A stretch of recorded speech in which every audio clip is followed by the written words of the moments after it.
Hello my friends, we have some of the good news coming from the front lines. Actually, it's the most vulnerable direction nowadays for Ukraine. I mean, Dnipropetrovsk Oblast. This is the place where Russia gains the ground almost every day, propelling slowly, but gradually. And what a surprise, today we see some of the blue flags in this area. One and the other one. And we have the real image confirmation from Verbovo village, the place where Russians entered with the small sabotage groups placing their flags. But now Ukraine started its counteroffensive and our guys are spotted in the same place. And who is out there? 110th Brigade. They are very capable. I told about them in my recent videos that they've been deployed to a specific place and they already use some of the FPV drones to target Russian flag carriers here in Verbovo, and not only, so it was the preparation before the infantry assault towards the same settlement. Yeah, sometimes, as we see, Ukraine also has losses. For example, this vehicle, for example, this pickup truck, I guess, was hit by Russian FPV drone. Yeah, it's not a pickup truck, it's the Humvee vehicle. You can see our guys evacuated from the vehicle. It was disabled with the first drone and later on Russians finished it. Yeah, sadly, but sometimes Ukraine also has losses. But luckily in this particular case, no one was hurt from infantry forces. In many of the occasions, Ukraine is using even standard vehicles, cars, trucks and vans. And thank you guys for helping collecting the funds for those vehicles, which were delivered recently with the help of Your Finnish Friends Foundation to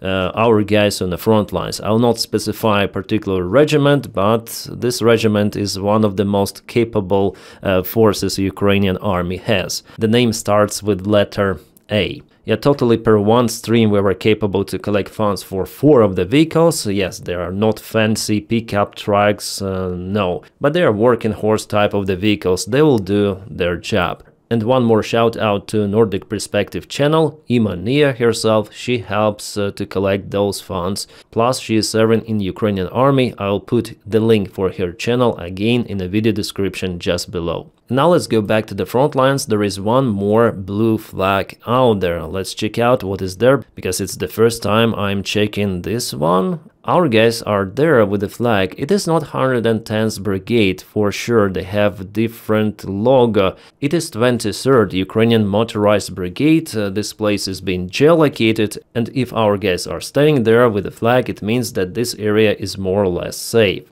And for now it is actually placed in the gray zone. This is the village of Sosnivka, but nevertheless I see the positive movement of Ukrainian army in attempt to stop this big Russian assault. Russians in general are very effective in this direction, but recently Ukraine sent some of the reinforcements and maybe Russians could be slowed down or, in the best case scenario, stopped completely in this direction. And we also have the confirmation from the NOEL reports that Sosnivka, Voronezh even and Sechneva were liberated by Ukrainian army. So actually Ukraine went even here according to those reports, but I don't have the real drone evidence. But probably there is the information shared about Ukrainian presence in this direction.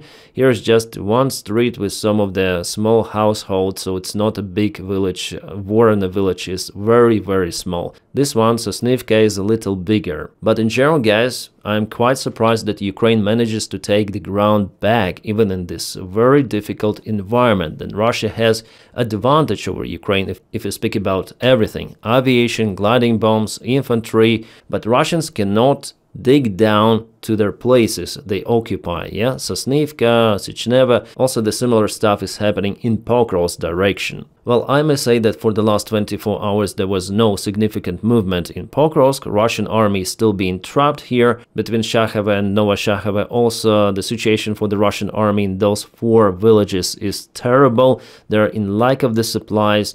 And I expect the same outcome for them as here in the coming even days. Maybe I'm too much optimistic, but I read some of the Russian military bloggers, analytics, and they're just screaming about their disastrous situation in Pokrovsk-Dobropilya. So after all, I don't think it was a good idea for Russians to even start this offensive maneuver towards Zoloty Kolodets. And the Pokrovsk town is still over here. It's been controlled by Ukrainian army for a very long time. And I was kind of pessimistic, telling the last autumn, I guess it was November. I thought that probably in December or January Russians will manage to occupy Pokrovsk. And let's go to November, yeah, 2024, for example, this day. So I was telling here that probably this winter Russians could occupy Pokrovsk. Well, definitely they propelled forward, they increased those kind of the bridgeheads around, but still Pokrovsk, Mirnograd are under Ukrainian control. I didn't expect that Russians may bog down around those settlements for such extensive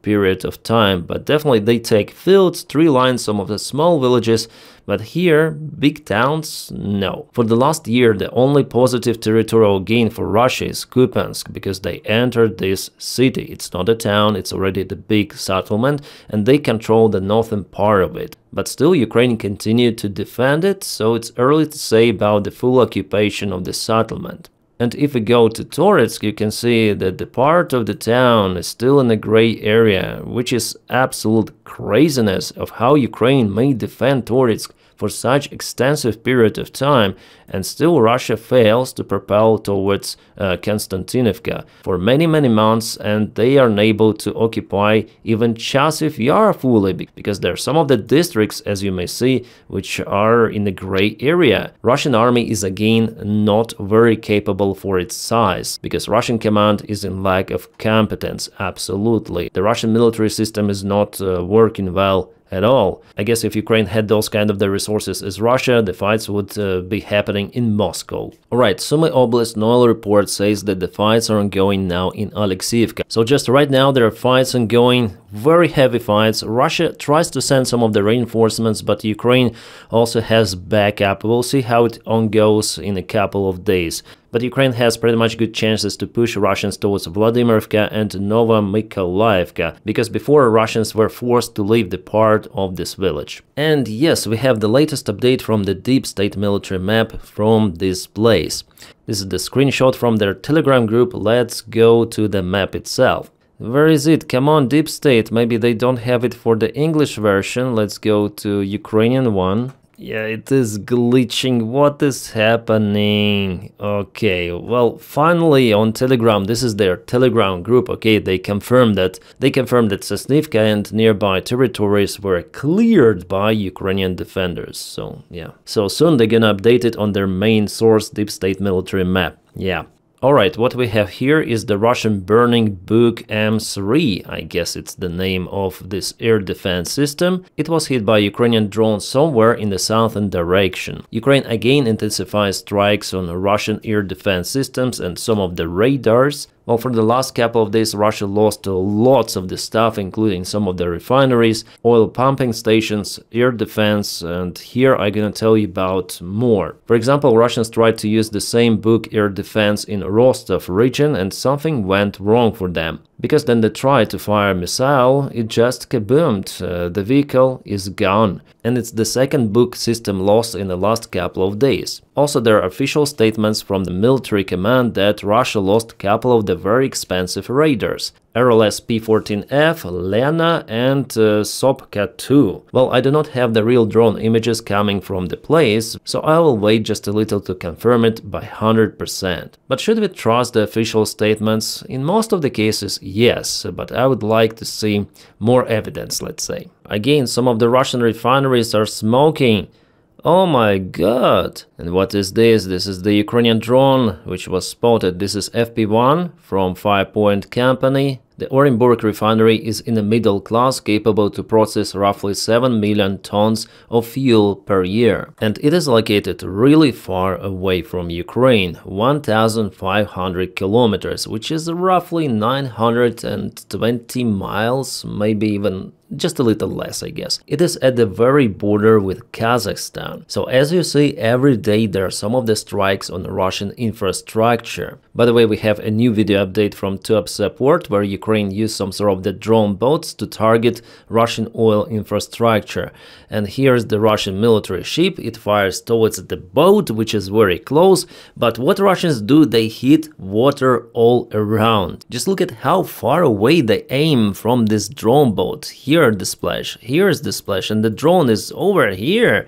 Well, maybe it is a camera perspective, but it seems like the fire was conducted from this military ship, or military boat, it's better to say, because after all it's kind of small. Yeah, it seems like Imperial paratroopers from the Star Wars, they had better accuracy than Russian soldiers. Yeah, you see those splashes all around, but the drone boat just proceeded to its target, which is the infrastructure of this oil port, and the video was filmed from the tanker, which has been parked out there.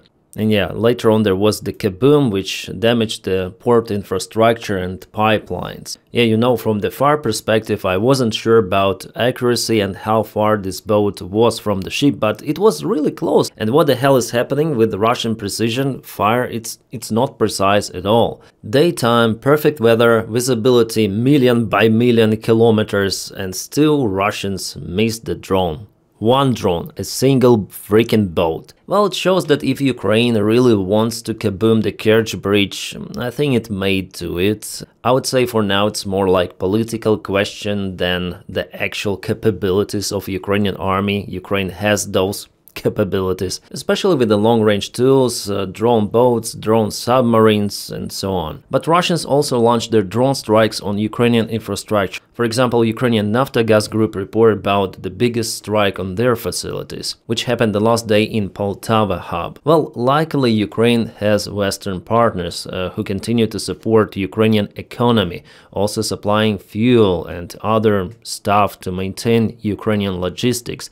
But at the same time, Russia intensified the strikes, especially during this cold weather period already. Winter is coming very soon, and Russians already created several of the blackouts, including nuclear power stations. Oh my god, 6 million rubles for a Russian soldier, for a single Russian soldier who would sign the contract with the Russian army. $73,000 just for a signature. This is, I guess, Voronezh Oblast. Yeah, obviously Russian volunteers are going to join the Russian army. Still, they have those, because Russians, they live in poverty. For them, 6 million rubles, it's like from alternate reality. So they risk with it. They join the Russian army. Still, yeah, there are less volunteers than before, than the previous year, but 6 million, 73,000, come on, per one soldier. Yeah, there are the cases then Russians do not obtain those money. They are caputed right away on the front lines in the first couple of weeks,